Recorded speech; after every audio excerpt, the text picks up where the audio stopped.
एकंदरीत परिस्थिती बघितली तर तुम्हाला जो त्रास झाला किंवा जी फसवणूक झाली ते सत्ताधाऱ्यांकडून झाले, म्हणजे सरळ सरळ तुमच्या लोकांनी विरोधकांना पाठिंबा द्यावा असं तुम्ही आवाहन करताल?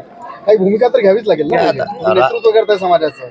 दादा काय असते, ज्यावेळेस राजकीय मार्ग नाही त्यावेळेस आपल्या ध्येयावरती आपण ठाम राहायला. मी माझ्या आरक्षणाच्या ध्येयावर ठाम आहे. हे खरं आहे की तुमच्या म्हणण्यानुसार मला खूप त्रास झाला. मी साधा माणूस आणि मी इमानदारीनं करतोय. गृहमंत्र्यांनी कितीही प्रयत्न केले मी हटवू शकत नाही, परंतु त्यांनी जे खोटे गुन्हे दाखल करायचा प्रयोग सुरू केलेला आहे राज्यभरात, अनेक आमिषे दाखवायचे, लोक फोडायचे, विनाकारण महिलांवरती गुन्हे दाखल करायचे, हे जे प्रयोग सुरू केले त्यांना खूप जड जाणार पुढच्या काळात. वाट बघतोय की पाटील काय भूमिका घेत आहेत, काय संदेश देत आहेत, कारण तुमच्याकडे लक्ष आहे सगळ्यांचं या लोकसभेच्या अनुषंगाने. नेमकं कुणाला मतदान करायचं हे संभ्रमात आहेत सगळं समाज. नाही, समाज हुशार आहे. शेवटी माझाही नाविलाज काय असतं, त्याला वेळ लागतो आणि कुठलीही गोष्ट करताना विचारपूर्वक केलेली बरी. त्या 7 महिन्यात मी एकही डाव गृहमंत्र्यांचा आणि सरकारचा यशस्वी होऊ दिला नाही, एक सुद्धा. आणि ही डाव जर यशस्वी त्यांचा झाला असता तर विनाकारण समाज एकत्र केला आणि समाज मीच मातीत घातला असं झालं असतं. वेळ कमी होता आणि ते शक्य नव्हतं.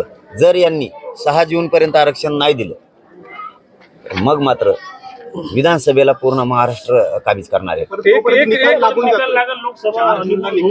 नाही काय असतं, एकतर आमचा प्रश्न तिकडे नाहीच, दिल्लीत प्रश्नच नाही आमचं मागणी ओबीसी आरक्षणातून आणि आरक्षण राज्यात, म्हणून आता गोरगरिबांनी देणारा बनायचं. मग दलित बांधव असेल, मुस्लिम बांधव असेल, मराठा बांधव असेल, धनगर बांधव आरक्षणासाठी लढतोय, 12 बलुतेदार लढतोय, ओबीसी बांधवांचे काय प्रश्न आहेत, शेतकऱ्यांचे प्रश्न आहेत. आपण देणारे बाण आणि केंद्रात आपला प्रश्नच नाही, आपला प्रश्न राज्यात. जरांगे पाटील, खरं तर मुख्यमंत्र्यांनी, म्हणजे तुम्ही आझाद मैदानावर जाणार होता, नवी मुंबईमध्ये थांबला, मुख्यमंत्री आले, त्यानंतर जल्लोष झाला.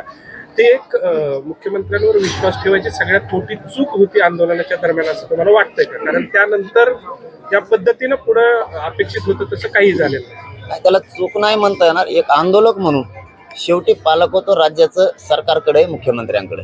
विश्वास ठेवणं एक आंदोलक या नात्यानं आम्ही बरोबर केलं आणि कायद्यात दुरुस्ती करण्यासाठी आधी सूचनाच गरजेची होती. कुठं धोका झाला की ज्या काळात त्यांनी त्याची अंमलबजावणी करायला पाहिजे तिथं धोका झाला.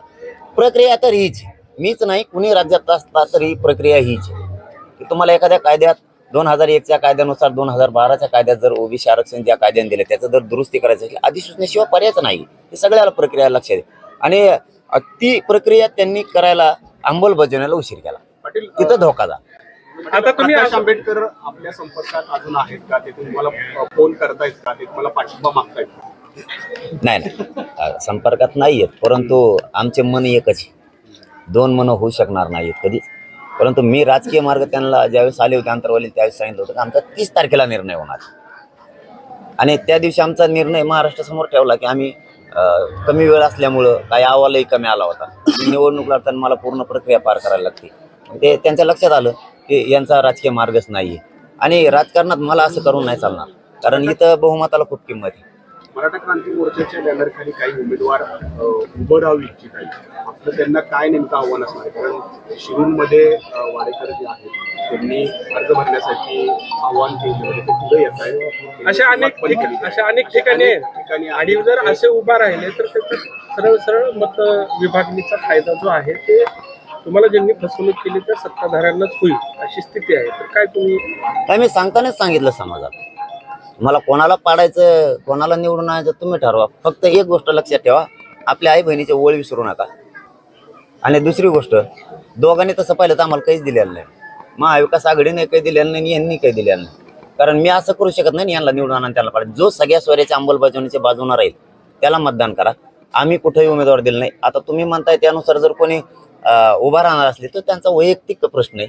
आम्ही कोणालाही उभा केलेला नाही, कोणाला पाठिंबाही दिलेला नाही आणि कोणी नावही आंदोलनाचं वापरू नका, समाजाचं वाटलं होईल म्हणून माझंही नाव वापरू नका समाजासाठी.